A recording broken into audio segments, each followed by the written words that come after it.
es un placer y Lorena, nuestra especialista en libros, en literatura, ya se encuentra con nosotros esta mañana de miércoles. Qué mejor mitad de semana que tener a la mano tus recomendaciones. ¿Cómo estás? Y regalos además. Y regalos además. ¿Qué tal? Qué gusto Bienvenida. estar con ustedes, Ana y Omar.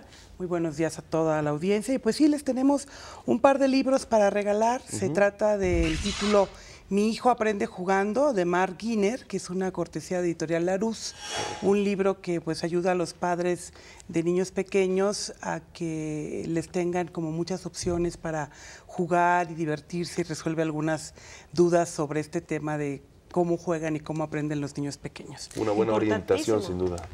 Importantísimo, ¿no? Ahora los padres parece que no tienen otra idea de solución de cómo entretener a los niños más que dándoles el iPad, el teléfono, Sí, lo que Que sea. les den un libro. Que les den un libro. Esta es una buena oportunidad para que exploren otras Claro, posibilidades. la relación con el objeto llamado libro, Exacto. aun cuando los niños no saben leer siendo muy pequeños, Claro, cierto. los va habituando Exacto. a la posibilidad de la lectura. Siempre es muy importante acercarse a la lectura.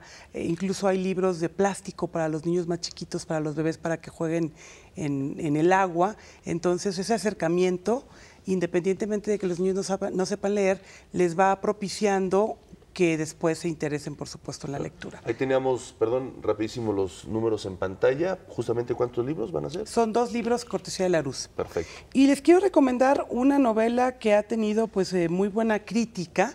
Se trata de México, así con J, de Antonio Ortuño. Antonio Ortuño es uno de los narradores mexicanos más sobresalientes. Es un joven escritor, digamos, de la nueva generación, la nueva oleada de escritores mexicanos que se ha posicionado no solo en nuestro país, sino a nivel internacional con un gran número de traducciones. Su novela previa, Fila India, pues también tuvo muy buena crítica y se ha publicado en varios países, en el continente europeo y demás. Y ahora llega esta novela a México, editada por Océano, en una colección muy interesante que tiene muy buenos títulos, que se llama Hotel de las Letras, que es una historia a 2 tiempos sobre el exilio y sobre la identidad, a 2 tiempos, en 2 épocas distintas. Una transcurre en Guadalajara en los 90 y hacia la época actual, y la historia previa pues transcurre en España, en torno a los años previos a la Guerra Civil y después al exilio, la Segunda Guerra Mundial. Y son personajes muy entrañables. El principal, Omar, es un nieto de exiliados españoles que vive en Guadalajara, casualmente la misma ciudad del autor, y que se ve envuelto sin querer en un crimen pasional, en donde es asesinada la mujer con la que él tenía una relación por un amante celoso, y él tiene que huir en ese momento, y su única solución es sacar de un armario viejo un pasaporte español, un pasaporte rojo que nunca ha usado, de una identidad con la que nunca se ha sentido relacionado, un país en el que jamás ha estado, pero tiene ahí ese pasaporte por ser hijo y nieto de españoles, y le da la posibilidad de salir del país y de reencontrarse de alguna manera con esa otra historia. La novela está muy bien construida pues en estos 2 momentos entre el presente y el pasado, y luego vamos a la historia de los abuelos y de los tíos involucrados en la guerra civil, del lado republicano, que tienen que pues huir de España, que vienen a dar a México, también perseguidos, también el abuelo perseguido, también por un tema pasional.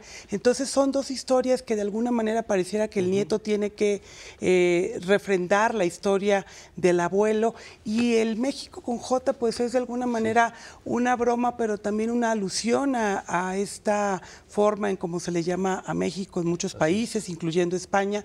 La verdad es que es una historia muy atrayente, muy seductora, que también nos habla de la identidad y de las nacionalidades. ¿Qué es ser mexicano? Se lo plantea este personaje, Omar, que siempre se ha sentido de alguna manera acosado, siempre se han burlado de él diciéndole: es que tú no eres mexicano, eres gachupín, y en esta cosa como muy nacionalista que tenemos los mexicanos, de que si no somos mexicanos al 100%, entonces no somos, y de repente él volver a un país del que tampoco es, con el que no tiene nada, solo huyendo de una situación, de un crimen, de una violencia. Realmente nos vamos a encontrar con personajes fantásticos.